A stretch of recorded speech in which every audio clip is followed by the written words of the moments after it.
to you live from Tennessee, from the east to the west. We are talking Cowboys every day. And you've just entered the Cowboy Zone. Welcome back to another episode of the Cowboy Zone. I'm Marcus Jones, the Bluff City Cowboy, coming to you live from Memphis, Tennessee. And this is Lambo from Cowboys Y'all out of Johnson City, Tennessee. All right, guys, thank you for joining us for this week's episode of the Cowboy Zone. I see people are coming in pretty quick. So everybody, as you come in, make sure to get in the comments. Let us know that you're there. And also make sure you like, show us some support. Make sure you subscribe if you haven't done so already. And also make sure you share. Share it to your personal page. Share it to your favorite page. Let's get the word out there. Let's get the Cowboys on viral. How you doing tonight, Lambo? I'm doing good. Just got back in town, got home. Another big basketball game. So what was the score? We won 22-8. How many of those 22 did your son have? 14. Really? I was gonna guess about 10. Yeah, he had 14 out of the 22 points, and it was just a complete domination. Actually, the only time that team scored their 2 points when he was out of the game. I pulled him out of the game for a couple minutes. Yeah. Just let the other kid on the bench, that was on the bench, try to get in the game a little and stuff. And that was when the 2 points were scored against us. Put him back in and nothing. But yeah, man, he killed it. Okay. It's every week. I really need to I got to get him in travel ball. I need to get him playing out in like Atlanta and Charlotte and stuff. Like I got to get him a little bit further out. And how old is he? 7. Okay.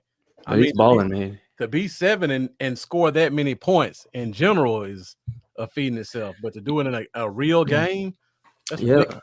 Most of the teams, the highest score, like most of these games in this league is like 10-6 or like 11-8 or teams are scoring like 10, 11, 12 points. Like he's getting that himself, like on a weekly basis. It seems like so it's awesome. It's going really good. And I've been pushing him towards football like crazy since he was 3 years old. Mm-hmm. I got to start taking basketball more serious, man. I really do. Cause definitely.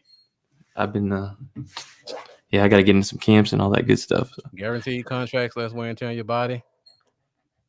Definitely. Yeah, oh yeah. Yeah, you see how much guys on the bench are making in the NBA. That's crazy. Yeah, guys on the bench make what? Quarterback money. Yeah, really. Just about. What's up, man? Thank you for joining as always. Appreciate your support. I see we got quite a few people watching right now. So if you're watching, make sure you get in the comments to let us know you're there. And like to shout out all our viewers. Share. That's what I'm gonna do right now. I'm gonna go through my share list. Dominique, thank you for joining. Haven't seen you in a while, so appreciate you sticking your head in for a few minutes. Yeah, as a kid, I played basketball probably more than I did football. I was up at the basketball court every single day. As soon as I get off the bus, everybody just head right to the basketball court. That was like a daily thing to do. Yeah, definitely. I think what helped him so much is from the age like 2 or 3, I started having him dribble the basketball, and I had him use his left hand a lot so that he would be really good with both hands. So that really just gave him an advantage in this league, being able to drive to both sides. A lot of kids, still can't dribble at that age. So, yeah. Keith M, thank you for joining us all the way in SoCal. James Gary, appreciate you coming back again to join us. Mark Cantor, as always, appreciate your support. What's up? I know you guys are going to bring some great questions and comments tonight. So, Shane Odom, I knew you were coming soon, so appreciate you popping in. Hello. And thank you guys for sharing as well, the guys who shared before we even went live. We really appreciate that. You guys don't know how much we appreciate that support. So, Lambo, last week before we left, we got that great surprise. George T came and joined us for about an hour. Yeah. And we didn't get to finish up our 53-man roster projection. So I guess we'll start this show off with that. And then if we have some more time, Lambo and I kind of made our own list. Thinking about training camp, we got about 5 weeks to training camp. So we put together our list of the top 5 position battles going into camp. So if we have time, both Lambo and myself made our list, and we'll go through those lists individually and kind of talk about why we put them in that order and what was our criteria for position battles, and just kind of talk about some of the position battles that'll be going on, or some of the players who will be involved in those position battles. So, guys, before we get started, once again, make sure you like, make sure you subscribe. I see we got quite a few YouTube people watching, and also make sure you share this as well, or share it to your favorite Facebook group. Let people see what we got going on. There's going to be some great Cowboys discussion tonight, and we want the fan base to know. All right, Lambo. So we'll get back into a 53-man roster, and we'll start with, I believe we'll do a quick recap of offense. I don't think we have many differences. Just and sprinkle, then we'll man. go into defense again. So just taking a look back at what we had before. If I can find it. So Lambo, you started off. Of course. Sorry, I just think I just heard my wife stub her toe on the kid gate, and I couldn't help but to laugh. So yeah, you started off 2 quarterbacks. I think we both agree with that. Both quarterbacks. 3 running backs. We both agree with those 3 running backs. At tight end, we had a bit of a difference. I see you have Sean McKeon as your number 3, and I have Jeremy Sprinkle, the tight end that we got from Washington. And then we look at the wide receivers. We're pretty much the same on both of our projections. Yeah. So now we'll go to defense. Just a quick recap of kind of what we talked about last week. So Lambo, we'll start off with you. Talk about your 53-man on defense. And just kind of let us know what you were thinking. One of the things I know we did the viewer's choice kind of on if we was going to do 5 defensive tackles versus 10 offensive linemen. We decided to do with the 5 defensive tackles. So that really made the defensive tackle position easy for me. That kind of it would have been rough for me to try to think of the 4. Probably would have been Bohanna out. But so that really helped there. Obviously, Odigizua, like we said, undersized, a little bit undersized weight wise, but I think he's a former wrestler, right? Something like that. He was a wrestler. He was a state champion wrestler. And amazing with his hands. He plays bigger than his size. He's not going. He's not going anywhere. He's picked too early. Tristan Hill probably showed enough last year in those flashes to hold him around one more go. Neville Gallimore not going anywhere. Brent Urban. I mean, we struggled terribly in the run, stopping the run last year. It wouldn't make much sense to see him go. We just picked him up, and he was like the 2nd or 3rd best graded D lineman against the run last season. So, Quentin Bohanna, heck, we're rolling 5 defensive tackles, so why not? That's all you can say. Yeah, it was a 1 tech. Let's see if a 1 tech actually sticks around in Dan Quinn's system. A big 1 tech at that. Yeah. Defensive end, that's where it gets a little dicey, a little bit. DeMarcus Lawrence obviously not going nowhere. Randy Gregory, we need to give him a contract ASAP. He's probably gonna have a huge year. The one here that might be different than yours, maybe I didn't get to see yours, but I don't have Armstrong on here, which I might be wrong about that. But we really don't know either way, honestly. Yeah, it's tough. Like you said, he's played a lot of snaps last season. I don't think Chauncey Golston's going anywhere. Obviously, we spent a decently high pick on him. Bradley and I don't think they're going to cut ties just yet without seeing what he's got in the tank. But I think that last spot's going to come down between Basham and Armstrong. Okay. Similar players. Yeah, very similar. It's a new coaching staff, so my gut just told me that maybe they're going to go with the fresh guy. Mhm. But I mean, I feel like it could really go either way there. Mm-hmm. It'll be interesting to see. Linebacker, that's going to be one of the funnest position battles to watch. Absolutely. And it's really going to come down to most of these guys, those first 1, 2, 3, 4, 5 guys, I think everybody knows is going to be there. Yeah. It's really going to come down to, is it going to be Francis Bernard or Luke Gifford? And I just liked what Francis Bernard can do in the passing game. Yeah. And if given the opportunity, yeah, definitely. yeah, and I feel like I trust him a little bit more health-wise right now. So And he played a lot of special teams last year too. yeah, that Gifford's going to be that guy that probably goes to another team and makes a few plays, and we're going to be like, why does that always happen? Yep. But that's what I'm thinking. I would love to see Gifford in a real 3-4 playing middle linebacker. I think we'll see some special plays from him. I think because he has it. He's smart. He's athletic. He's a playmaker. He's a linebacker version of Jeff Heath. Yeah.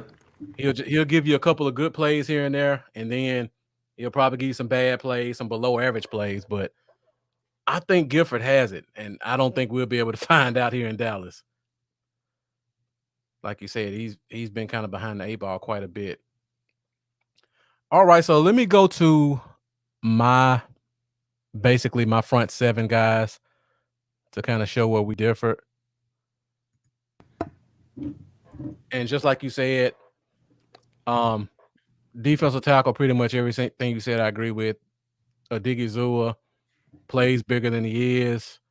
I think he's probably going to get that 3-tech spot. I really feel like they're going to play Gallimore at the nose this year. I just have a feeling about it.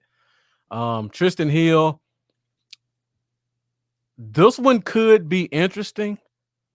I talk about this quite a bit. I talk about those. I see Charlie Moffitt coming in. That's what I was giggling about a second ago. What up, Dallas Cowboys Uncensored.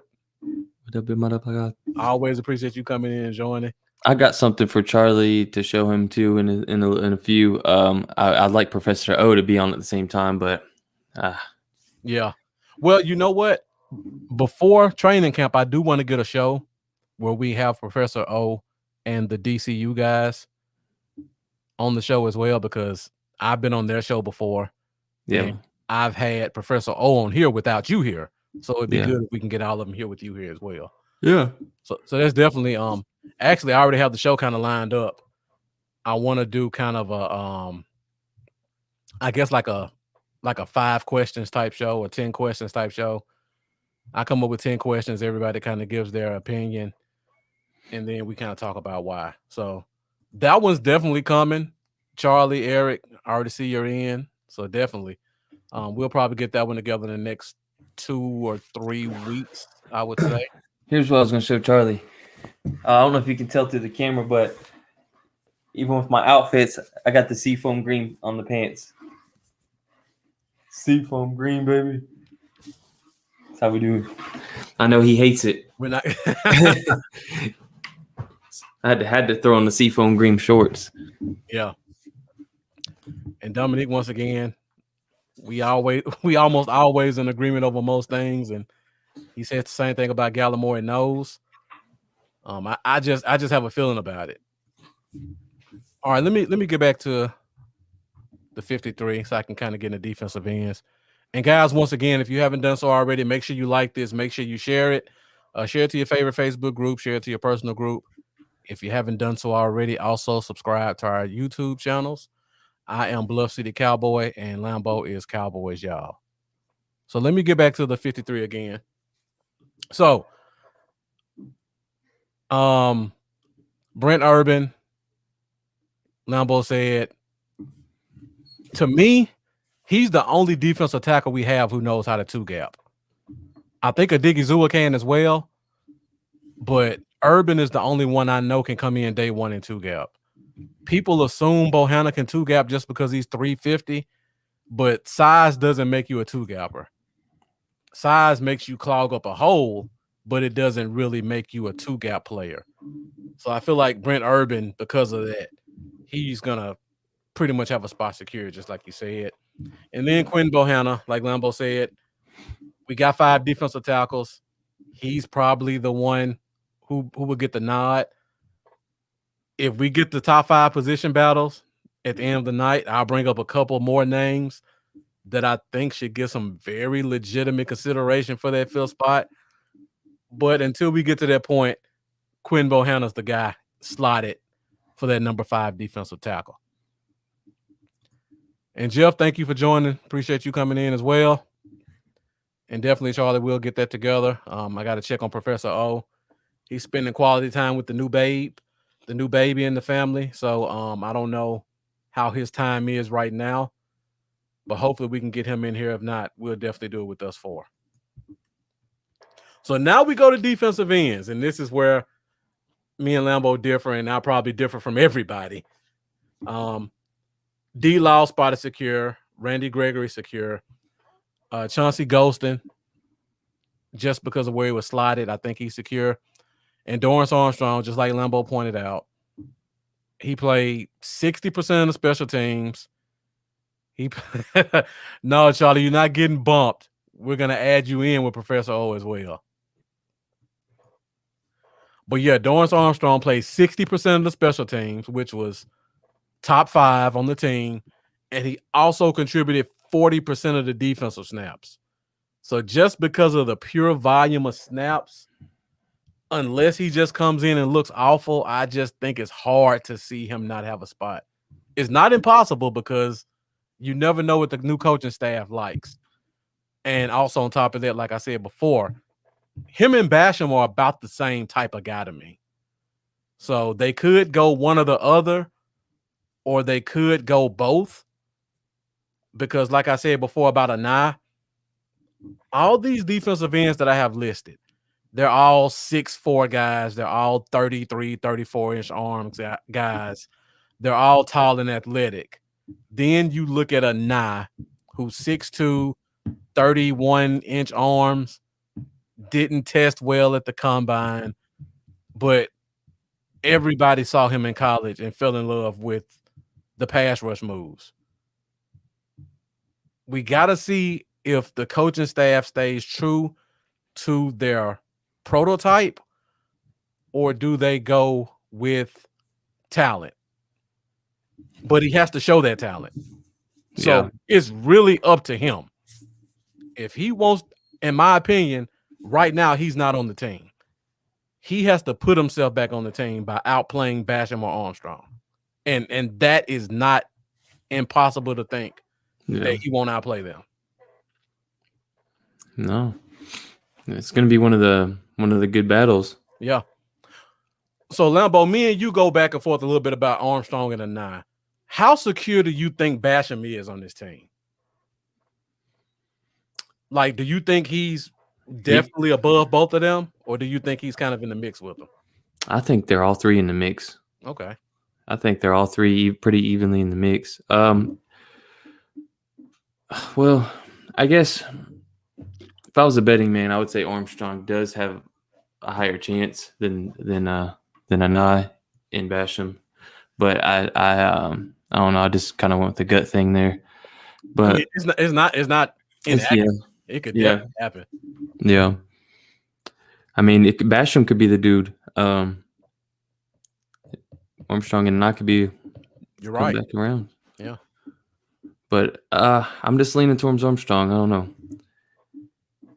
Jeff says he thinks Armstrong has a job to lose. We'll find out when training camp starts. Yeah, that's gonna be one of the fun battles to watch. It is. That one I'm gonna enjoy. I'm gonna enjoy that last linebacker spot. The tight end, actually the entire tight end 1, 2, and 3 is gonna be giving away your top 5 position battle. Save it for the end. We're almost there. Give it about 10 more minutes, and we'll let you go first. All right, so guys. And Charlie Moffitt, definitely the most important point. Contract-wise, none of them are safe. I believe Dorrance Armstrong's in the last year of his rookie deal. Bradley and I was a 6th-round pick, so his contract is not guaranteed. And I believe Basham only had like $100,000 guaranteed in his contract. So there's no guarantee for any one of those 3 guys to make this team. And Jeff says Basham is a close 1A if he excels on special teams. that was kind of his specialty with the Jets. Then I look at Armstrong, again, 60% of the special team snaps for a defensive end. That is quite a bit. Let me go back to the chart I made a couple weeks ago. Was it this one? I got so many charts saved. Yeah, right here. So I go back to this chart and I look at the top 5 special team snaps. He was number 2 behind CJ Goodwin. That, to me, and I talk about this all the time, as a fan base, we always say, well, this is a McCarthy guy or this is a Dan Quinn guy. Bones Fossil has his guys as well. Yeah. He doesn't have his pick of 20 guys like the offensive coordinator, the defensive coordinator has, but he's going to have his 5, 6, 7 guys that if he stands up and says, I want this guy on the team, they're not going to fight him on him. And just looking at the snaps, this just adds on to why I think Armstrong will be one of those guys that sticks around. But then I say that, and I think Darian Thompson's gone. So I could be wrong on both accounts because Darian Thompson was number 3. Yeah. He played just as many special team snaps and more defensive snaps. So I say all this about Dorrance Armstrong, and I could easily be wrong. And that's the beauty of training camp. All this stuff gets figured out in the next 7 or 8 weeks.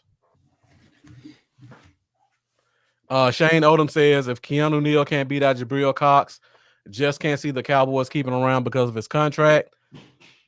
Shane, I personally think Neal's going to play more safety than linebacker. Personally, just like Charlie said, he's not going anywhere. He's a Quinn guy, depth at linebacker, safety, free safety. I'm right there with you, Charlie. Yeah, a lot of position flex to. Yeah. I think they'll give him a shot at linebacker, but if our goal is to put the best 11 on the field, if he's our best strong safety, I have no problem putting him in strong safety and Donovan Wilson be our swing safety. I have no problem with that. I know as fans, we love Donovan Wilson and the Hardy Show and the big hits, but think about this. No, Neal's getting big hits too. Exactly. I was just about to say that, Lambo. You read my mind. Neal's going to give you big hits too. And on top of that, think about how much we would have strengthened our secondary if we have a better version of Wilson as a starter and then Wilson as the backup. That completely changes the look of our safeties. And then you can find a way to put both of them on the field at the same time. Now you got 2 headhunters back there. And KZ is just a bonus. Yeah. But yeah, even when they sign him, they say he's playing linebacker. Okay, they may give him a shot at linebacker. But like I said before, I feel like some of these signings were plan B signings. Like the Carlos Watkins and the J-Ron Curse. If there wasn't a safety we liked in the draft, I think this guy's good enough to come in and be a replacement. I think Neal was kind of we don't know what we have in LVE, so we'll bring him in at will linebacker. If we don't hit in the draft, we can go from there. But I think we hit in the draft with Parsons and Cox.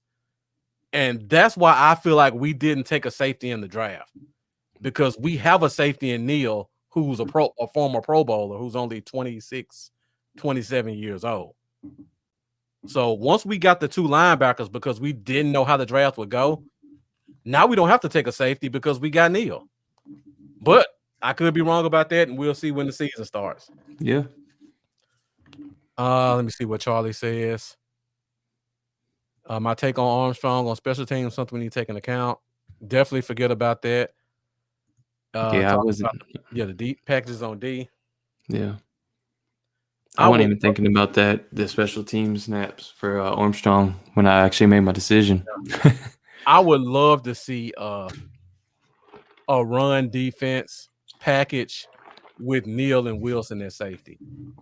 And Parsons and whoever at linebacker, LVE, Jalen, Cox, whatever. That would be crazy on the goal line. And Jeremiah, thank you for joining us. Great question. Do I think Neal's injury would affect his speed / change of direction at all at safety? I mean, I would say yes, because it's a skill position and your legs pretty much dictate how well you play. But I don't think it'll be enough to where he can't play safety anymore. What about you, Lambo? You think he has to play linebacker because of his injuries?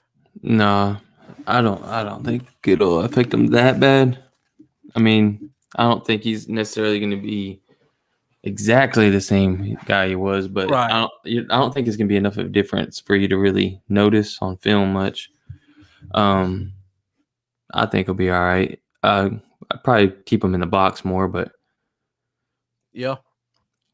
Even injured Neal is still better than Xavier Woods. So we're improving either way. Yeah. Man, he's looking huge out there too. He does. He looks like a linebacker now. Yep. He definitely does, but I still think he could play some strong safety, especially if we stick to the cover 3 principles. Because if we stick to cover 3, the strong linebacker plays almost exactly like the wheel linebacker. And that's why I had this discussion weeks ago about possibly trying Cox at safety, because the wheel and the strong side linebacker or strong safety, I mean, they play very similar.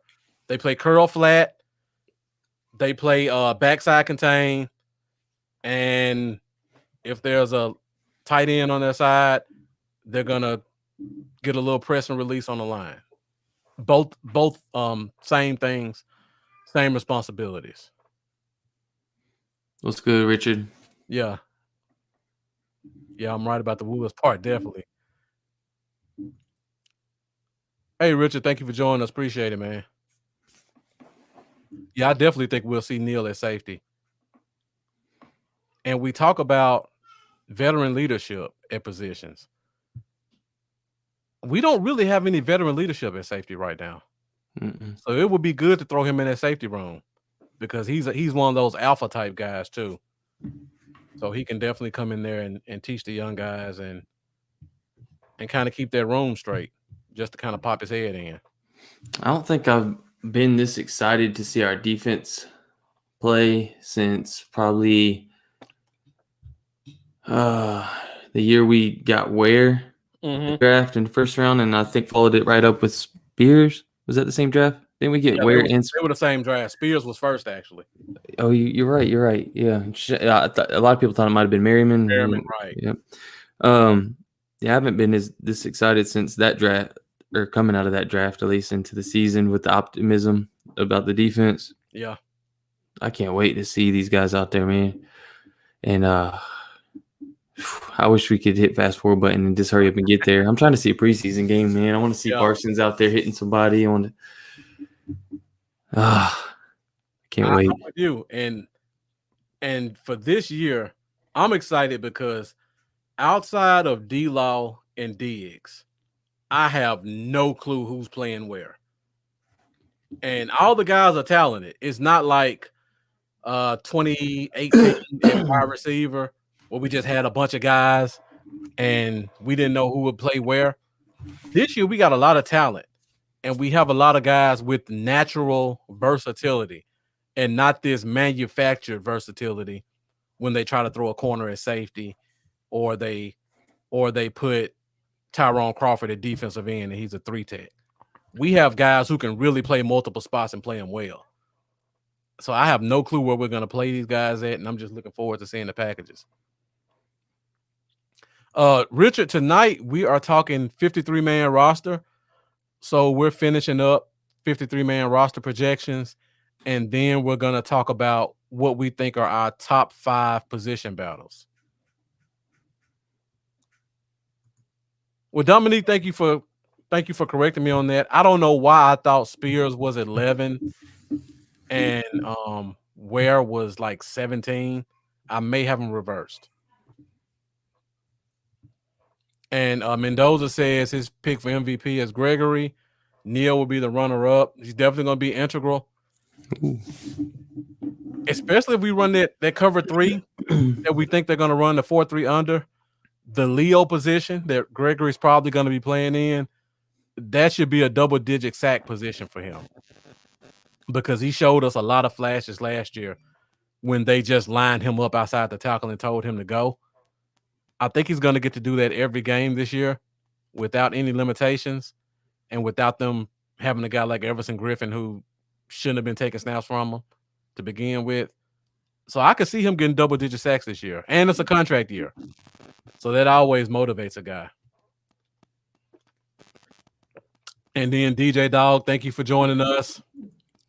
He says, with Gregory playing some Sam, could you see him outside of Tank on some downs? That could be a wrinkle they throw in, but I just think they're going to play Gregory mostly at that Leo spot. I just don't see him playing a lot of Sam linebacker. I think that's going to be reserved for Jalen and Micah. And DJ Dog says, yeah, we got Ware, Spears, Canty, and Ratliff in the draft. That was a very good defensive line draft. I believe Canty was a 6th rounder, Ratliff was a 7th rounder or undrafted. Yeah, that was a great draft. It was. And Jeff says he wants D-Law pushed this year, time to live up to the contract. I definitely want that too. I really think his production was a tackle play because he has a lot of run defense responsibilities. And he only plays 60% of the snaps, which is what pisses me off most about him. You got the guy that's making the most money on your team on defense and supposed to be your best player. And I don't even think he was top five in defensive snaps last year. And then you got Jalen, who we're all trying to run out of town. He played like 97% of all the snaps. So, yeah, I definitely hope that we see more D-Law on the field to get more chances. Yeah, Charlie, thank you for following up on that. Bill Parcells wanted Spears at 11 in the room when against him.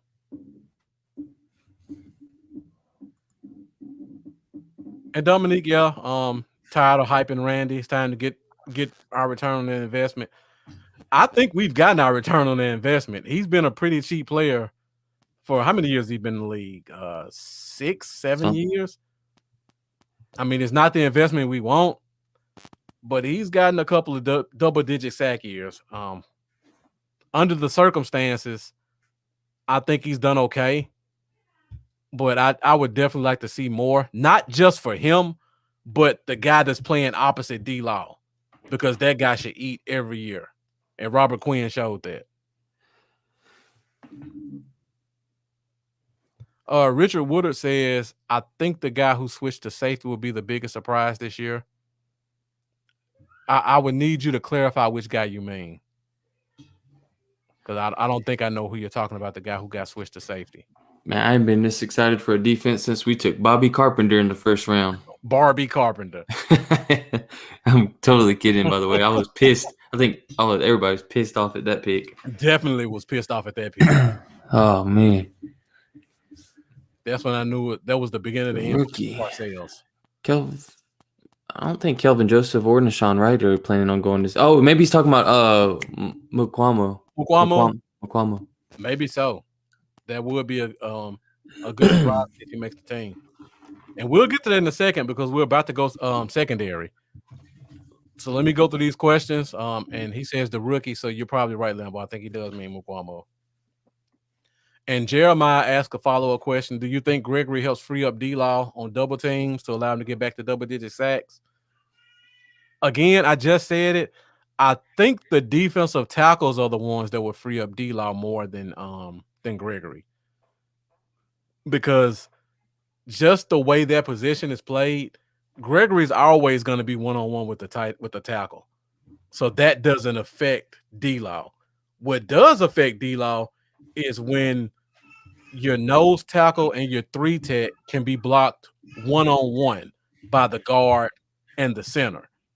When you can block one-on-one with your defensive tackles, that leaves your guard, tackle, and tight end open to block on D-Law. And that happened quite a bit that people don't talk about because D-Law was getting double and triple team quite often. So if you get a defensive tackle who can legitimately take on a double team or generate some penetration, that will open D-Law up more this year. Yeah, Dominic, I know your thoughts on the snap counts. I'm right there with you. DJ Dog, great stat. Tank was ranked 4th. Urban was ranked 3rd. And we got them both on this team, so hopefully that improves the run defense. And that's a good point too, Charlie. We weren't paying him when he was suspended. But that contract kept tolling over, and we kept getting them for cheap deals, $500,000-$600,000 here and there. Jeff says Jordan Lewis will be the biggest surprise. Actually, we're gonna do a show coming up where I'm gonna post 10 questions to the viewers, and we're gonna have you guys put them in the comments and call in. And that's one of my questions. So forget the answers that you see right now, because we're gonna do that show in about 3 weeks as well. And Charlie Moffitt says he wasn't doubled as much as people think. The combination of him not playing more than 65% of the snaps and double teams, I think both of those had an effect on his production. But you're right, he wasn't doubled as much as people think. But when you're playing only 60% of the snaps, when you get double team, it stands out quite a bit. Shane Odom asked the question, do we like the idea of bringing in another team at training camp? Lambo, what do you think about this one? What do you think about us bringing in the Rams to practice against us in training camp? By the way, that's not a team we're playing in the preseason, right? They're just bringing this team in? Yeah. Yeah. I believe so. And it's kind of funny you said that because I think it was Spoonie that just shared something earlier about last time we practiced with, I believe it was was it the Rams or maybe it was the Giants? Now, I'm forgetting. Now, maybe it wasn't the Rams. I don't know. It was when that fight broke out in the Passion. I think it was the Rams last time because it had to be a team. Yeah, it was the coast. I'm thinking it was the Rams. I think it was the Rams. So that's what stuck in my head. But I don't really have too much of an opinion on it. Really, I've never loved it or hated it. Curious your thoughts on it. Obviously they're not going to give away everything that they're doing. In a way, I guess it's nice because you get used to playing the guys you're in the locker room with, that you're friends with. Every little flaw they have. Yeah, it's nice probably to get to play someone fresh where you don't know every little detail about that player. Makes it more challenging. Makes it more of a kind of a surprise, a little harder to read. So it's probably a good thing. Yeah, Richard and Mark both said it was the Rams. I thought it was the Rams. Yeah. Jeff pretty much said what I was about to say. This is my first reason why I like it. Training camp can be tough, and you don't want to see your guys beat up on your own guys. You want to see them hitting on somebody else. Yeah, so they can kind of let go a little bit more and not getting those little riffs with each other. That's true. The other reason I like it is because there's two reasons, and they're both kind of related to the same thing. You get to see them against other guys because now, if you like Tyler B, you don't get to see him go against Quinn Bohanna in practice. You get to see him go against Aaron Donald. Now we get to see how much he's really grown. You go to the cornerback position.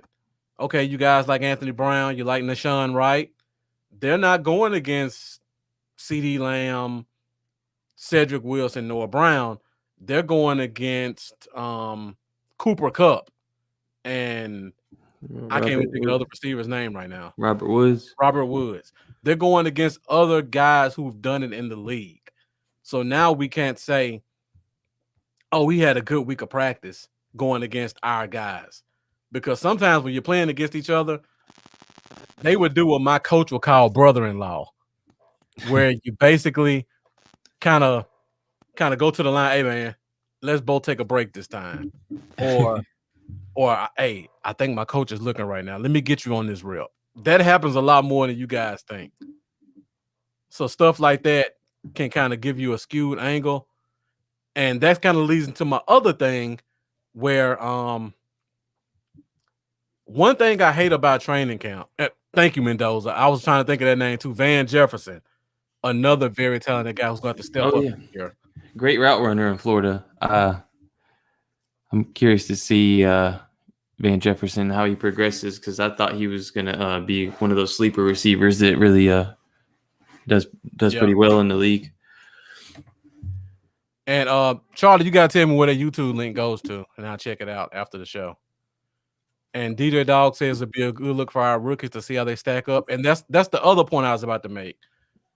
The other thing I really hate about training camp is if, for example, Michael Parsons has a good practice.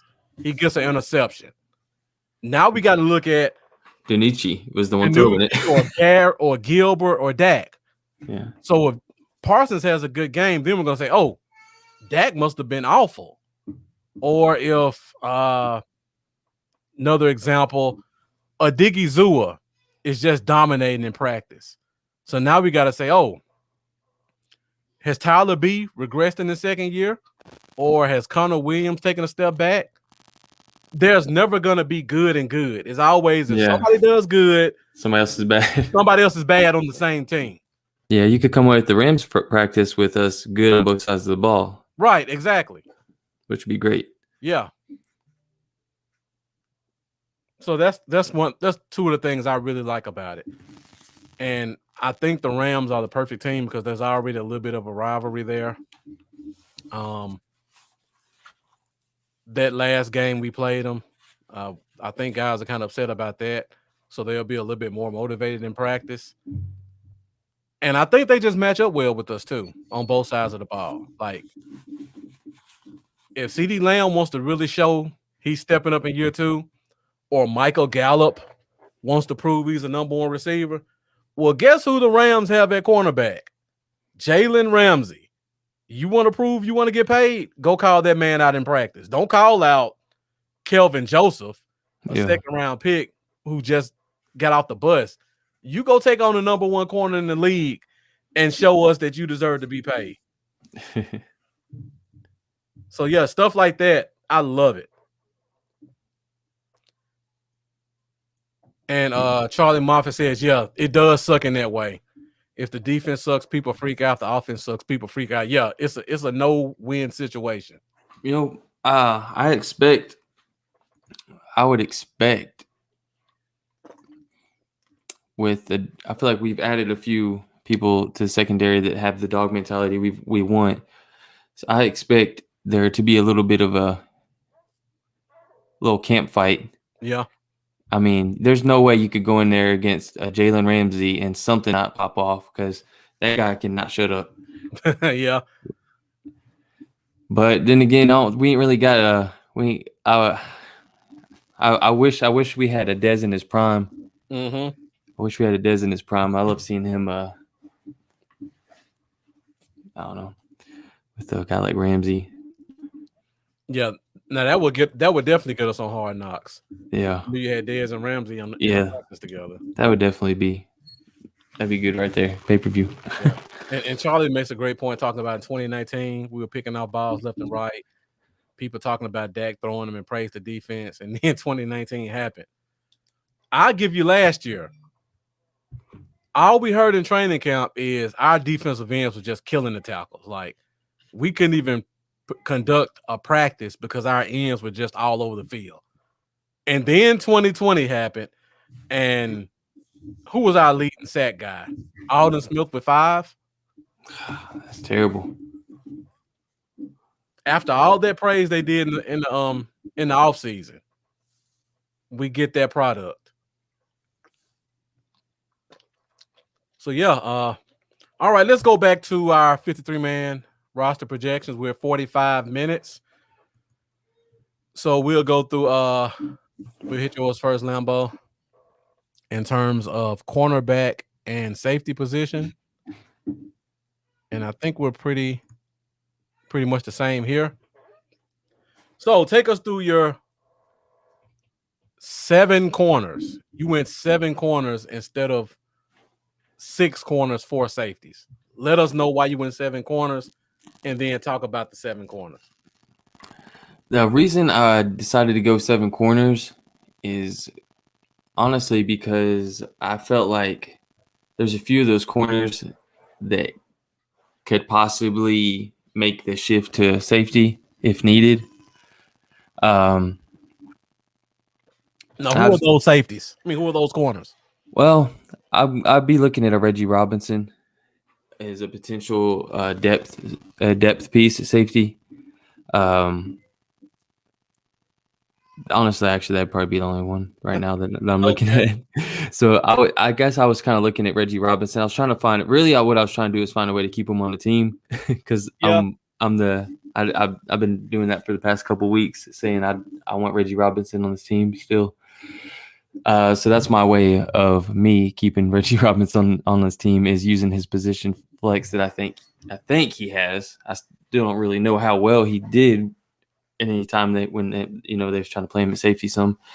But I mean, you're looking at your 4th safety. I don't expect him to be brilliant anyways. Mukwamo, I do like Mukwamo. I don't know. I like him. I would be happy if he made the team, especially because guys like that are just so passionate about I don't know, like if you watch his phone interviews and things like that, he seems like a person with a huge heart. His head's in the game. Cowboys fan. Mukwamo would be awesome I hope he makes the team. But I just seen him as a practice squad, maybe being a practice squad guy. But we'll see. But Trayvon Diggs is a lock, obviously. Jordan Lewis just got a contract. He's a lock.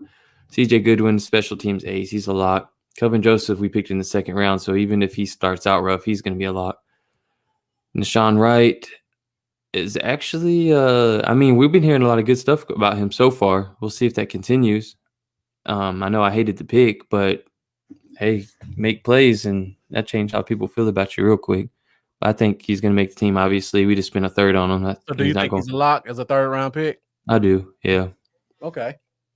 Anthony Brown, at this point in time, I haven't got that feeling that the team is really comfortable letting go of his veteran presence as of yet.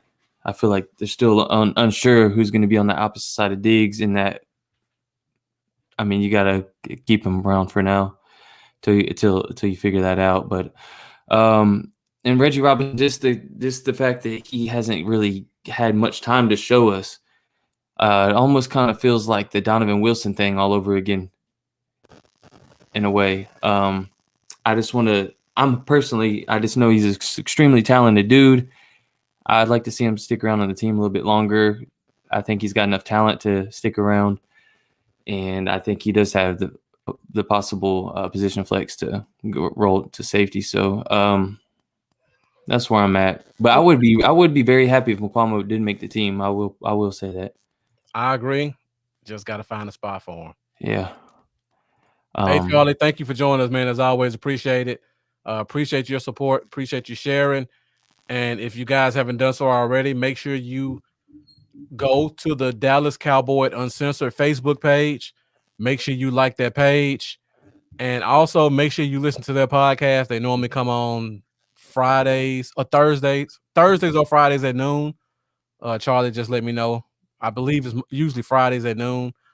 I think you're taking a week or 2 off, then coming back because of the slow news time with training camp. And I'm definitely there with you. So make sure you keep following their page. It's Dale, bro. Yeah, it's Cowboy Dale. But I like the name Cowboy Dave. Yeah. Maybe they could be his twin. Maybe they could be his twin. That's a Texans fan. Okay, so it's Fridays. I thought it was Fridays. Normally it's at noon, but they kind of do different times here and there. So Mendoza asked, where do we stand with cutting AB? And that question comes right in time because now I will talk about my cornerbacks on the 53-man roster. So I went with 6 corners. And for myself, Trayvon Diggs, definite lock. Hands down, our number 1 corner. Kelvin Joseph, he's a lock.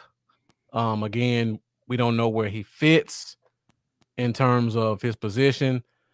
I think by the time camp is said and done, he'll be our number 2 guy just because of his tenacity.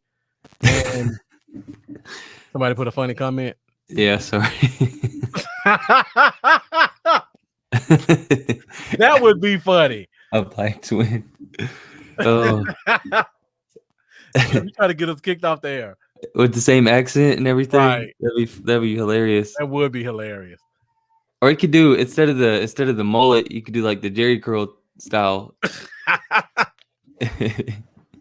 Like I'd do the mullet, you got the Jerry curl. That'd be funny, man. Oh man. Something keep track of in the future. But yeah, Kelvin Joseph, I think by the time camp's said and done, he's going to be our number 2 corner. He's got the tenacity. He played a cover 3 in college. And when he was on, he was on. He looked like the best corner in college. His problem was he didn't have a lot of experience. So if he can get through that learning curve, we could have something special with Joseph as a number 2 corner in this cover 3 scheme we think they're going to run. Number 3, Jordan Lewis, just signed a contract, definitely locked for the team. I think this cover 3 fits him well because he's a great tackler. So even if you play him inside in the slot, I think that fits his skill set more because he can blitz very well. He's a great tackler in open field. And I think he does well when he can kind of see things coming at him. So at number 2 or number 3 corner, I think Jordan Lewis is going to have a very productive season. And then CJ Goodwin, arguably top 5 special teams player in the league. He plays more snaps than anybody on his team, special teams. He's not going anywhere. They would probably cut one of these other corners before they cut Goodwin. And then we go to number 4, Nashawn Wright. I think he's a lock as well. It'll be interesting to see how he does in camp and how many snaps he gets. But even if he looks bad, I think he's a lock for this team. And then we go to Mark Cantor's comment real quick. A crazy fact. Last month, Reggie Robinson was listed as a safety on the Cowboys roster. As of today, he's listed as a cornerback. They're going to confuse this kid out of the league. That's a definite concern, Mark Cantor. Thank you for pointing that out. I just don't see why they made the move in the first place. The kid played corner all through high school and college. Why would you bring him in and put him at safety when you tell us that your goal is to get tall, athletic corners like Trayvon Diggs? And then Richard Woodard says Kennedy has a good shot at making the team. I agree Kennedy has a great shot at making his team. I've been going back and forth on this one for about 3 days now, looking at Kennedy and his skill set. I believe in 2019, he had a higher PFF grade than all of our corners had on our team. And then, of course, 2020, he sat out due to COVID. So he was an ascending player until he sat out last year. And he's a special teams ace as well, which will always get him favor on this team. Because when I look at Diggs, Joseph, and Lewis, I don't see any of them as special teams guys.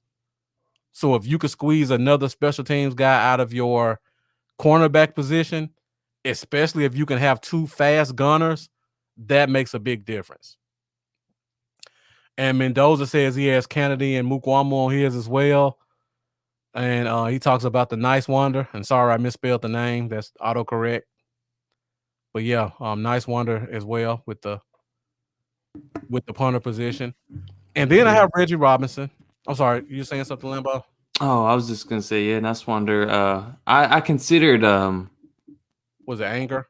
Yeah, Anger, and I was like, you know what? I mean, you might have found you a little gem in Neswander. He averaged like 47 per punt. It was limited, but it would have put him in among the, I believe it was top 5 in the NFL an average.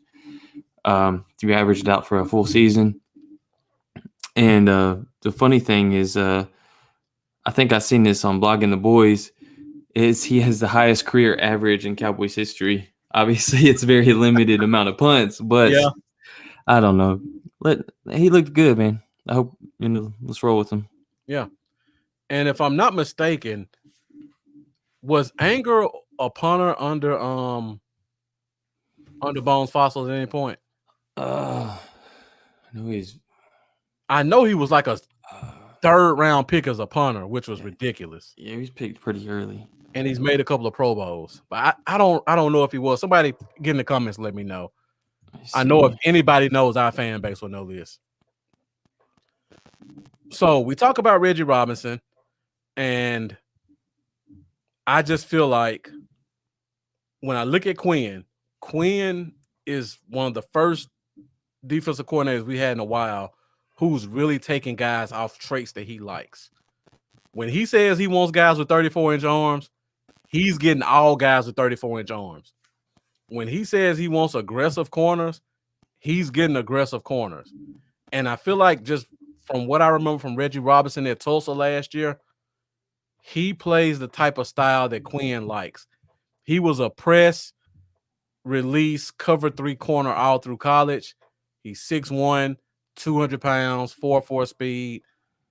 I feel like he's going to get in camp, and if they're giving him the opportunity to play some corner, I think he's going to show people what he's made of. And I hate to make this comparison, but I look at Byron Jones. Corner in college, they put him at safety. It didn't really work out. You had a guy like Chris Richard come in, kind of under the Dan Quinn tree, saying, you know what? This is what I want in a corner. I'm going to put him back at corner, and look at what Byron Jones did. Quinn wasn't here that long, or he hadn't been here like that really all that long. Yeah. Before he came out and told Reggie Robinson he appreciated his willingness to not, to just not have any complaints and to move back to corner. Mm-hmm. He came in pretty quick knowing he wanted to move him back to corner. Mm-hmm. It didn't take long at all for that to be expressed. So yeah, he obviously, sees him as a good fit there. Yeah. It's a great point. I agree. I think if he's given a real shot, I can see him at worst being number 5 corner. I think he'll come in and play better than Wright, honestly. But I think he's going to show enough to at least be a number 5 corner. And if we go back to my list real quick, and Shane Odom, I'll get to your question in a minute. But we go back to my list and we look at the guy that's missing. And I've said this quite a few times on the show. We talk about the guy that's missing. It's Lambo's list, sorry. And I don't have Anthony Brown on my list. Yeah. I just personally feel like, and I keep saying this, okay, in OTAs, he was a number 2 corner. What do you expect when the team's purpose of OTAs is just to line up and run? He's the only veteran corner we have, so they have to put him out there. That's not saying if the season started today, he's our number. Well, that's not saying because he was number 2 corner in April or May, he's going to be the number 2 corner in September. Yeah. So I think people look into that way too much. Oh, he lined up at number 2 corner when practice started. I mean, Clinton Dix lined up at safety last year. Look where he ended up at. Yeah, that's a good point. So because of that, and again, I think Diggs and Joseph are going to be our number 1 and number 2 guys. I feel like Lewis is going to outplay Brown because I don't think Brown fits this scheme. I think Lewis fits the scheme better than Brown does. So I keep going back to it. Your highest paid corner cannot be your number 4 corner. That's just simple finances. The guy who's your highest paid corner or the highest salary cap corner can't be coming off the bench. You can find a better replacement than that. That's just basic dollars. And thank you, Mendoza, about Angle was never under Foster. Thank you for pointing that out for me. And I know Lambo went with 7 corners because he thinks Robinson is going to have some position flex. I think they're going to give him a legitimate shot at corner. So I kind of cut it off at 6. And then I went to my safety position. And I could actually go one short here because I really feel like, if anything, Neal would be the guy who would be your flex guy, linebacker / safety. I just noticed something. I don't know if you caught it yet. What? We got the what'd they call him? The freak? I think Javon Curse. We got Javon Curse. He done came back in the league as a safety. Yeah, it should be J-Ron Curse. My mistake, guys. And that is his nephew. Is it? Yeah, it is. That's what's up. Yeah, but he's a freak too. 6'4", 220, 4.5 speed, playing nickelback and safety. But yeah, since mine is up here, I'll go through the safeties real quick. KZ, I don't know how secure he is, but as of right now, we'll pencil him in for a spot. Depends on how he comes back from the injury. Donovan Wilson, I think he's definitely locked in. At worst, he's going to be our swing safety, depending on what happens with Neal. You know what? Sorry, I didn't mean to cut you off. Go ahead. I don't know why I kept thinking Robin. I knew I was forgetting somebody. I don't know how I was thinking that. The reason I went 3 was because of the fact that I felt like Neal could still play some safety as well. Yeah. Which I didn't mention for some reason, but that's it. Yeah. Darian Thompson. I just made this big argument about Dorrance Armstrong and special team snaps and defensive snaps. And like I said before, Darian Thompson, he played almost as many special team snaps, played more defensive snaps. As of right now, I'll give him a spot, but I feel like that spot could be up in the air. And when guys talk about Mukwamu possibly getting a spot, I could see this maybe going to him, and we may talk about that. We go top 5 position battles. So Darian Thompson could be there. Tyler Cole, undrafted free agent. I like him a whole lot.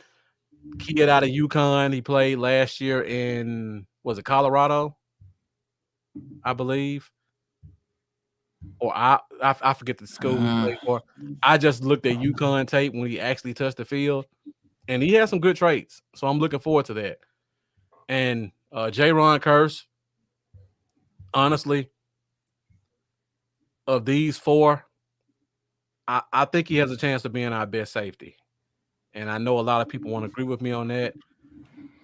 It could be my Clemson fanhood coming out, because I watched every snap he played at free safety at Clemson. But he looked great at Clemson.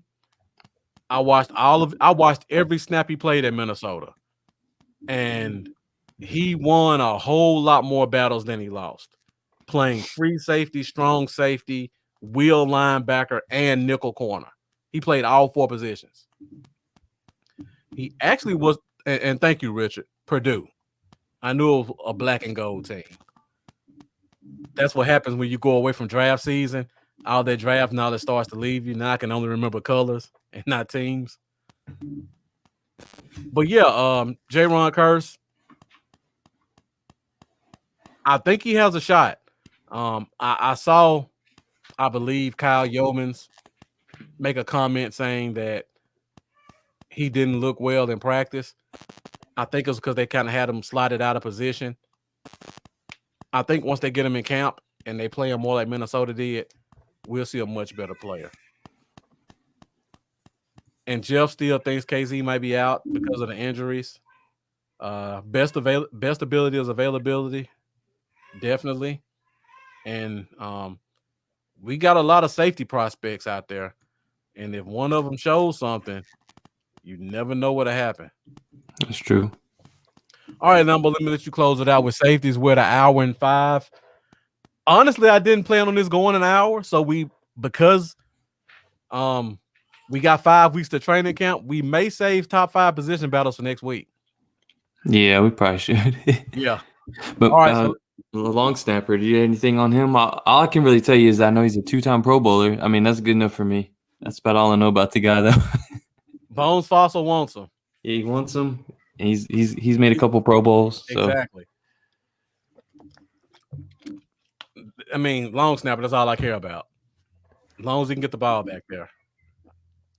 He may have that position for the next 20 years after the guy we just had retired. I know, right? All right, now let's go to your safeties now. Talk about your 3 safeties. Really just I mean, I like KZ. I really like Wilson, and you answered pretty much everything on Curse right there. The reason I'm pretty much just leaving Thompson out is he, like you said, you did show he contributes on special teams a lot. Yeah, that's something I kind of overlooked. So I could be wrong there, but honestly, if it's me, I'm thinking a guy like Mukwamo would make the team over Thompson this offseason. That's probably saying a lot, but I don't know. I feel like like I said, with Neil Robinson having some work at safety, not that they would move him back, but really with Neil being able to play some safety and us being completely stacked at linebacker right now, or at least I feel like we're stacked. We'll see how that works out, but I feel like if we really need someone to come up and play safety, I feel like that it won't be an issue with Neil on this team. So that's why I felt comfortable leaving Thompson off the roster. But like I mentioned before, I don't have him on my 53, but I would love to see Mukwamo make the team. I really would. I would too. I'm really hoping that he shows out. I like him. So yeah, definitely. So now, let's go back to the fans real quick. Yeah, he was practicing out there, and that's saying a lot because it's kind of surprising that he's out there functioning at what looks like 100% already. He seemed to come back pretty quick from that injury. Yeah. So let me go back to some of these comments real quick. So Mendoza, you said you had Kennedy and Mukwamo. Who are the guys you took off? Because that's 2 guys that aren't on either one of our lists. So unless you kept 7 even if you did keep 7 corners, you had to take 2 guys off that we had. So I'm interested in who you would take off. I'm gonna make a guess. Richard Woodard, you said you think Kennedy has a good shot of making the team. Who do you think gets the boot to give him a spot? My guess is that Mendoza is going to say, obviously, I think Robinson or Brown and Thompson. We'll see. Okay. That's my guess. I'm interested in that. Now, I think it's Robinson. And I don't know who the second person is, so I'd be interested in that one. I hope it's not Goodwin.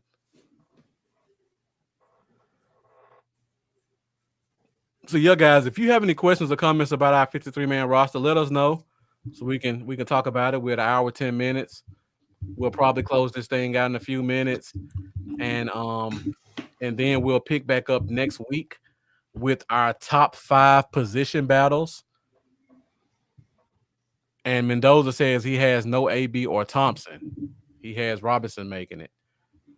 And Richard says he has Robinson off the team. So yeah, it's going to be interesting at that corner safety position. Yeah. Now, definitely. Let me ask this question, guys, in the comments. Mendoza, Rudy, if you're there. Let's say,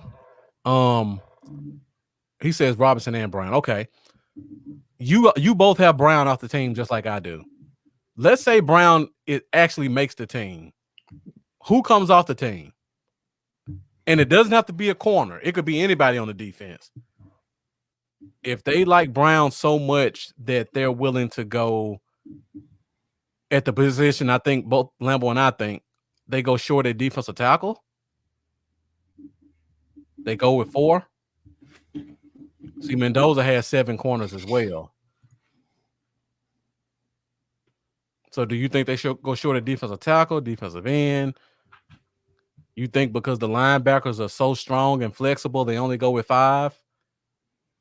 Maybe he's going like me, 7 corners, 3 safeties Yeah, maybe they go 3 safeties. because of Neal. Yeah, I'm just interested where you guys are thinking they may go short at if they keep an extra corner.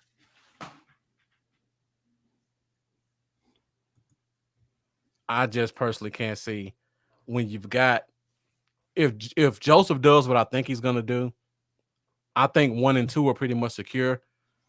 And then you got a guy like a Jordan Lewis coming off the bench who can fill in. Yeah. And I think Robinson's gonna be pretty good. I think you can do without Brown and save their money. And Richard Woodard says you go short at linebacker. It's a possibility. I mean, Francis Bernard only played special teams last year, so Yeah. want to put him back on the practice squad. He'll probably go back there. You'll still have him available. I'm still kind of like, I've been with you on the Brown thing the entire time up until we did the 53. Uh-huh. I think I kind of got baited into all the talk about his veteran presence and this and that and stuff. I do agree. I will say I do agree. Still agree that there's a good chance that he could be one of those guys we could see off the team. Yeah, I mean, you just don't know. Yeah, and you don't really think about it until you do exercises like this, because I talked about this all last year. It's easy to say, oh, we'll just keep 7 wide receivers. Yeah, it's like looking at the Madden roster. When I'm playing the game, Exactly. Yeah, I'm just going to keep the top 6. And then you're like, hold on. Well, is Brown going to be getting all that money to be the 4th cornerback? Right. I don't know about that. Or am I going to keep Brown, who we're more than likely not going to have next year, to give up a chance to lose Rondale Carter or Bradley and I? Am I really going to keep Brown here to be my 5th corner and lose out on the chance of giving Bradley a 9 spot? Yeah. That's the things we have to think about that I don't think people think about a lot when they do these exercises. And Mendoza says he only has 4 defensive tackles. Yeah, there's a domino effect. Always. And like you say, you don't really realize the end result of that effect unless you like think out the entire scenario. Exactly. You just don't know. Because every time, if we think a team's going to go 6 somewhere, if you add a 7th, somebody's going to be short somewhere. Okay. I could see that. I mean, all of these are options. I'm not saying anybody's wrong. I could just make a good argument for why I think Robinson will be here. I mean, I could easily see what Richard has as well being the lineup, because I talk about Basham and Chauncey Golston and Dorrance Armstrong all being kind of the same guy. If you really go look at Kennedy, him and Robinson are kind of the same guy. Yeah.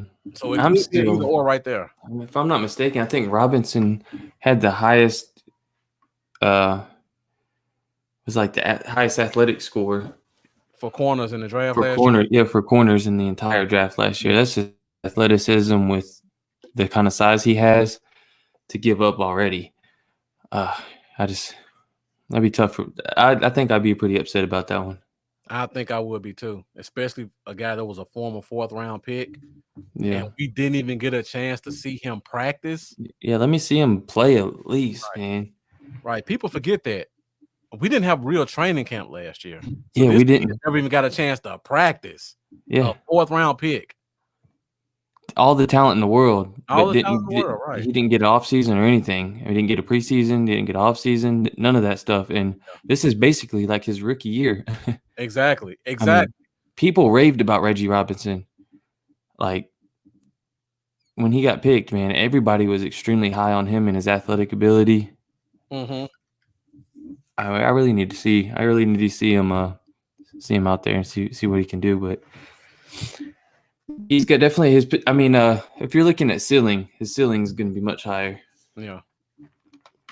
And you're right about. I know you're talking about Kennedy when you say this, Richard. Kennedy does have more experience in the league, so that could give him a leg up. And Mendoza say he doesn't have Armstrong making it again. Him, Anai, and Basham, you just don't know. It's like a dice roll. It really is. I'm just thinking Anai might be the odd man out. Like, if I look at it from this standpoint, which guy could we cut and clear waivers to the practice squad?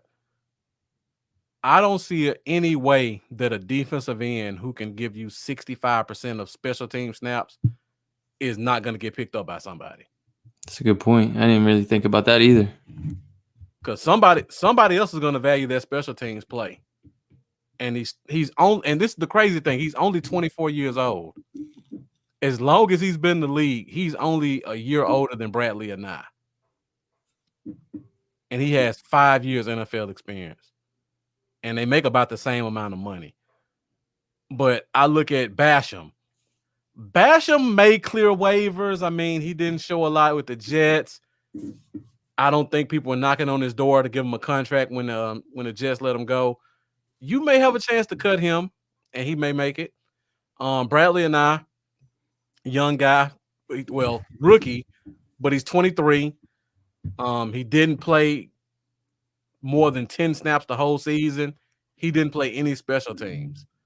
That really hurts a young guy because if you're a guy like that, you either have to contribute on the field or contribute on special teams. And he didn't do either last year. So it may be kind of hard for a team to give up a roster spot for a guy because I may have liked him coming out of college. But again, you never know. Mendoza asked the question, can Kennedy play outside? I would think with this athleticism, he should be able to.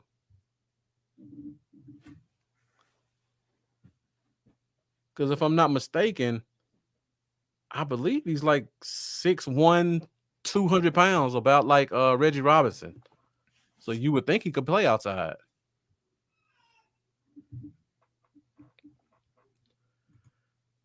All right, guys. And Shane Odom, if you're still here, he says he thinks it's going to be a make or break training camp for Luke Gifford. Definitely.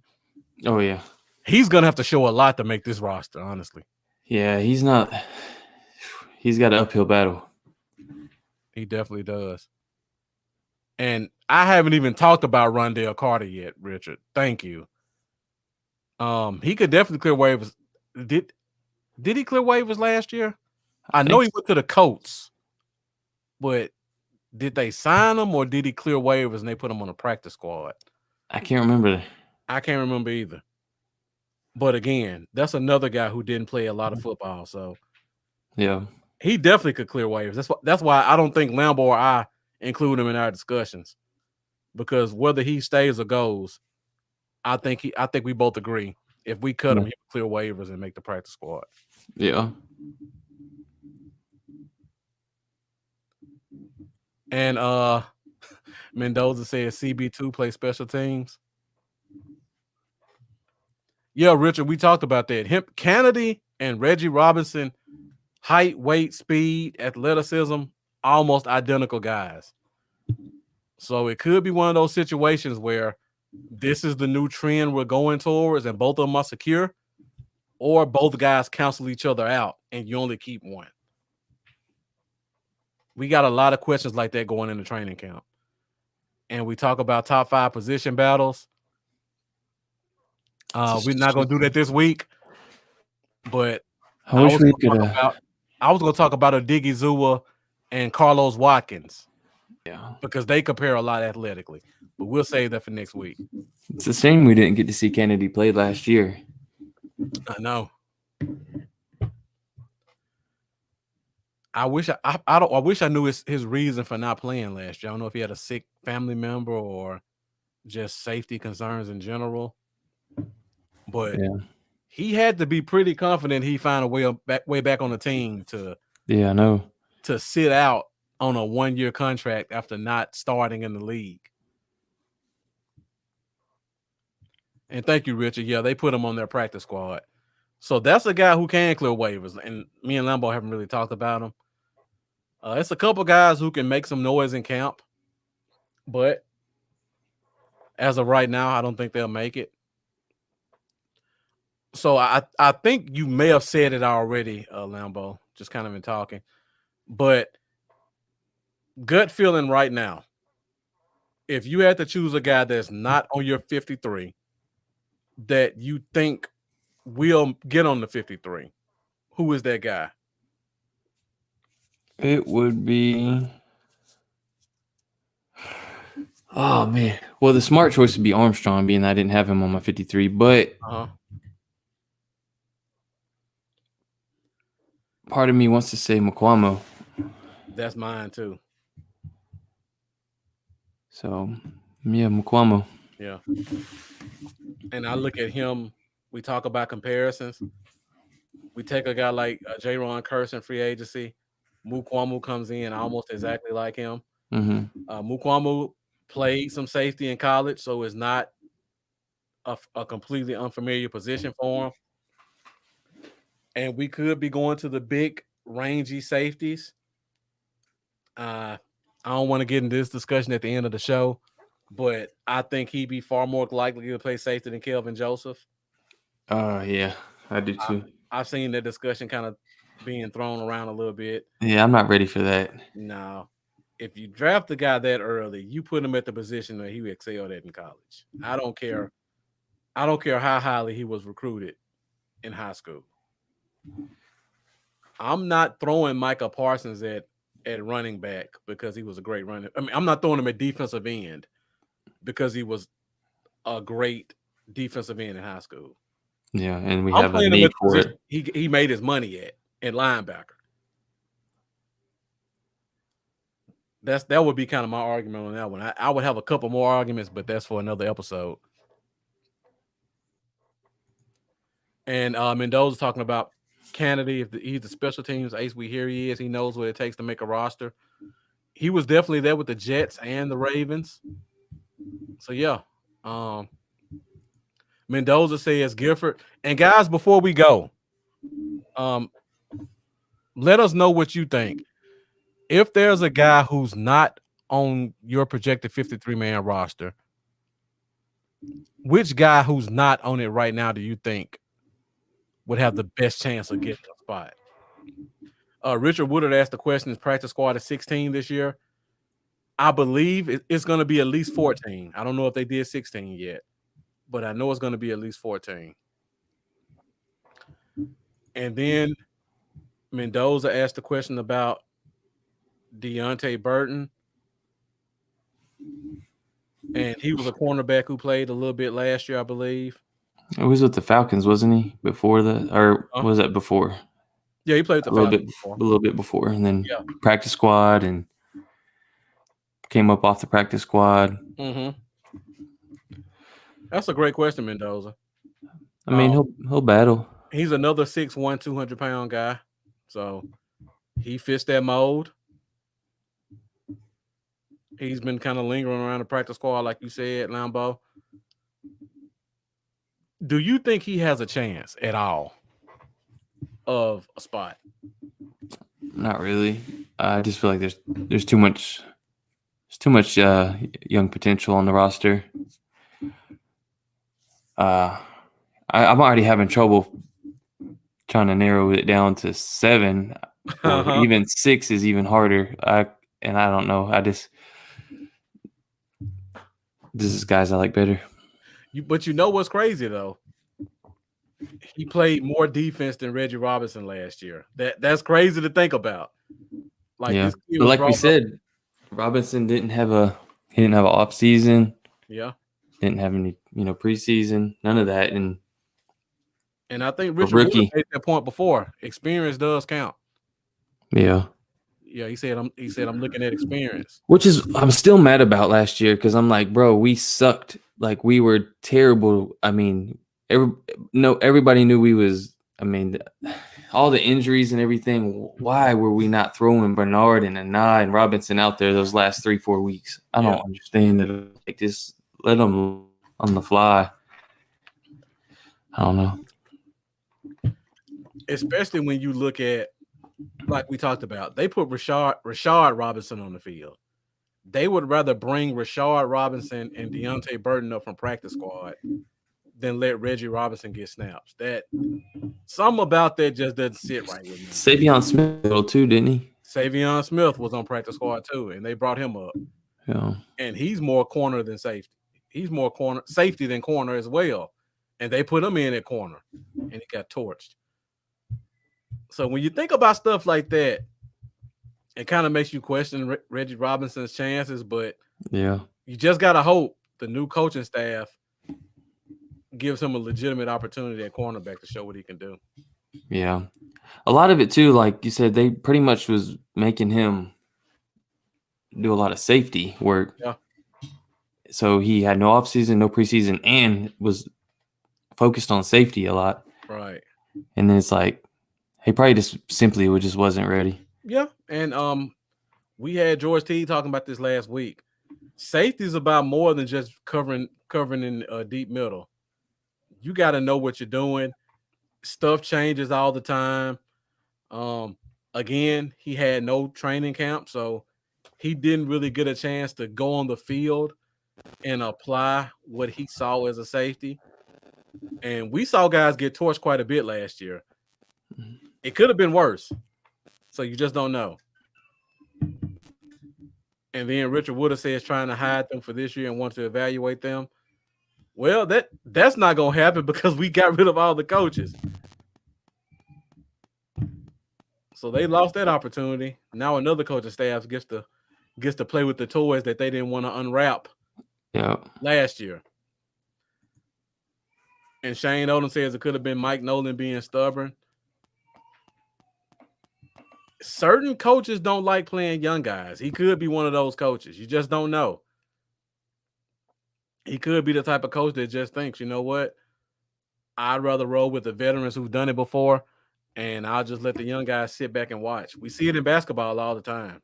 He could have been a football guy like that. I mean, we saw Neville Gallimore sit, 9 weeks before he touched the field? Yeah. Which is ridiculous. It was. I'm trying to think it was another example like that. What, Donovan Wilson? Yeah, Donovan Wilson, Gallimore. Weeks, yeah. Guys that we all thought should have been playing week 1. Connor McGovern, I thought should have been playing sooner too. And I remember he came in, had some solid work at guard. He did. Yeah, the only young guy who actually got to play was Terrence Steele, and that was 100% out of necessity. Heck, I thought we should have saw more Rico Dowdle. Yeah, I did too. On kickoff return and running back. Yeah. All right, Lambo, we're at an hour 30. I think that's pretty much it in terms of 53-man roster. So, guys, be sure to hit the comments. Let us know what you think. Make sure you hit our pages up. Cowboys, y'all. Bluff City Cowboys. Let us know what you think. And also start to think about next week. We're going to do top 5 position battles. So get your top 5 out there. Be ready to get into the comments. Let us know where your top 5 position battles are. Let us know where you think we are in terms of our top 5 position battles when we start to reveal them next week. And be sure to tune in every Thursday. Lambo, are we going back to 7:30 Central next week, or you think we're going to stick with 8:30 again? Let me take a look real quick at the game schedule real fast. I'll let you know right now. Okay. So, yeah, well, you'll definitely be joining us next Thursday, June 24th. Facebook, YouTube, Twitter for the Cowboy Zone. It'll either be 7:30 Central Standard Time or 8:30. Yeah, 8:30 Central Time. We're going 8:30? Yeah, my son's game's going to be like 7 p.m. in a different city. So I'll have to rush back. All right, so guys, make sure to join us next week, 8:30 Central Standard Time for the Cowboy Zone. We will be talking top 5 position battles. We may bring in a special guest to come join us next week to talk position battles with us. But if not, in the next couple of weeks, we're definitely going to have Charlie, Eric. If we can get Professor O, we may have a couple other guests come join us. We got 5 weeks to training camp, so we want to start to get some other guys' opinions on what we can expect. We may do another viewer show as well, where we That'd be fun. see if we can get Mendoza back in front of the camera. And I saw Dominique pop his head in for a few minutes. Maybe we can get him back. Jeff, I as love those well. big shows where we got 4 or 5 people and throwing opinions out. And Yeah, I it's do fun. too. And I actually because last season we did the kind of big name guest. Those were cool. I liked them. Kind of getting to meet people that you watch all the time. But like you said, I really enjoy guys like us when it's 4 or 5 of us just throwing out topics and kind of going back and forth on it too. Yeah, Those are my favorites. crazy thing is when we started out, we was getting all the big names like crazy. Like every week we was getting a really Yep. big name. Like somebody with 60, 70, 80,000 followers, things like that. Players, big time reporters. And I don't know if anybody knows this, but we didn't stop doing that because we couldn't keep getting people. We just, I don't know, like I guess at first it's like I thought that's what I wanted. Right. And then it's just like, I don't know. It's more fun really most of the time just talking to viewers and friends and making friends and just talking about the team. It don't matter who the person you're bringing on as far as their credentials and if they got a blue check next to their name and all that mess, It's just nice getting on with the viewers and just being a community and talking Cowboys. Right. And this time last year, we really didn't know like where we would get in terms of fan support.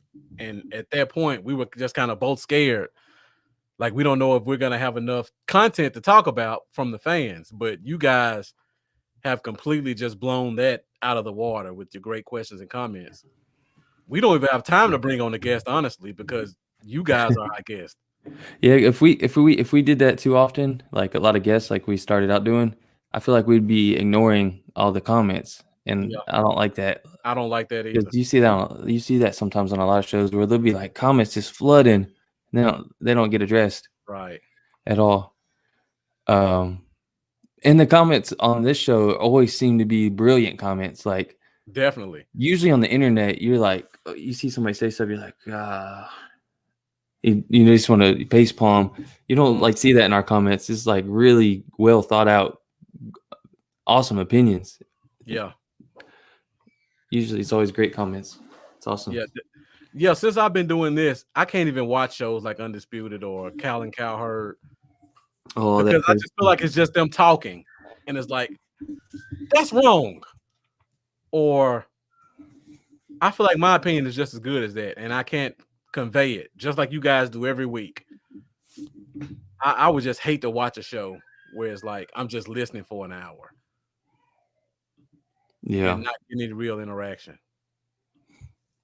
And thanks, Mendoza. Appreciate that, Richard, as well. So yeah, guys, keep the great comments up. We're gonna bring the phone lines back in the next week or so. So thank you guys. Thank you, Mendoza, for that. I know you watch a ton of podcasts just like me, so hearing you say that particularly is very high praise. I love that comment. Yeah, me too. So yeah, and Richard, I've seen you on quite a few podcasts as well, so I definitely appreciate what you say also. And I saw Brian in here a while ago, so I want to shout him out. I don't think he could stay for long, but so definitely we may bring some guests in here or there just to kind of mix it up. Yeah, every once in a while. Yeah, every once in a while, I'll bring one in. But for the most part, there's going to be other podcasters, viewers like you guys, and us going through the comments, coming up with topics. So once again, thank you guys. We really appreciate all your support. And I guess, Lambo, you can go ahead and tell them where they can find you at. On Facebook at Cowboys Y'all. Twitter is Cowboys Y'all.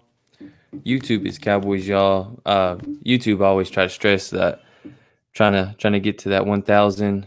I'm around 613, I think. So it's still a good road ahead. Please subscribe. Even if you don't really do YouTube much, just get on there long enough to subscribe, and I'd really appreciate it. Yeah. Patreon is Cowboys Y'all, and my Instagram is Cowboys Y'all 88. So stay tuned. Also, I kind of take a break and don't do it much during the off-season stuff. But once the season gets back in, I'll be doing like Cowboy Dale videos and stuff like that more often. So you'll find a lot of those on the YouTube and stuff too. So check it out. Yeah, and I was gonna bring that point up. If anybody thought we couldn't get special guests, I mean, George Teague just came in just to talk completely unscripted, unsolicited. Well, we just threw him a link. We didn't ask him to come on and talk. Yeah, we're tight with Teague. Like I could pick up my phone right now and get a response from Teague. Like we're pretty tight with George. Yeah, thank you for that, Mendoza. We appreciate that. Y'all will see him again. Oh yeah, definitely. For sure. Especially Actually, after training camp, when he's not a coach anymore, yeah, you're definitely gonna see him, and we're gonna get him to spill all the beans. For those that might be watching and not be extremely familiar, definitely keep sticking around, because when we have the fantasy football episode where we do a live draft with the entire Cowboy Zone Fantasy Football League, George Teague will be on that as well, and he's fun to interact with and to smack talk with, especially when it comes to fantasy football. So that'll be a fun show. You also get to see a Cowboys flag runner, one of the Cowboys flag runners, some of the biggest super fans in the Cowboy Nation, a couple podcasters from the UK. Yeah, UK guys, J-Tuck, all kinds of people. It's real fun. Yeah. Well, all right, guys. You can find me Facebook, Bluff City Cowboys, Instagram, Bluff City Cowboys. On Twitter is Bluff Cowboys, and YouTube is Bluff City Cowboys.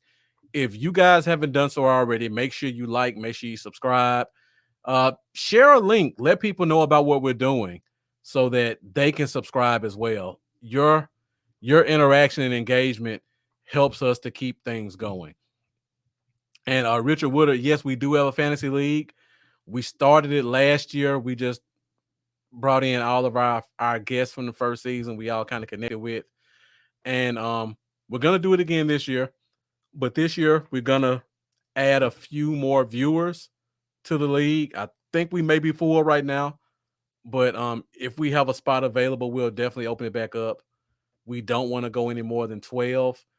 And if the fans seem like they want to get involved, we will do a viewers only fantasy league as well. So you guys who come on every week can trash talk in the comments about how your teams are doing. Lambo and I take on all comers. Oh yeah, I'm fantasy football obsessed. It's one of my favorite things. Yeah, I normally do about 8 leagues myself, so I can add one more. So Lambo, we may want to look into it if we can get 10 viewers who want to join a fantasy league, or 8 because we're going to be in it. So we may do a second league with just the viewers. Yeah, we could do that. That shouldn't be that hard to do either. So once again, guys, YouTube, make sure you share it. Share those links. I'm Bluff City Cowboy. Lambo's Cowboys, y'all. Make sure you like, share, subscribe. Keep us going. And be sure to join us next week, 8:30 Central Standard Time, as we talk about the top 5 position battles going into training camp. I'm Marcus, and this is Lambo. Thank you guys for watching. Have a good night. See y'all later.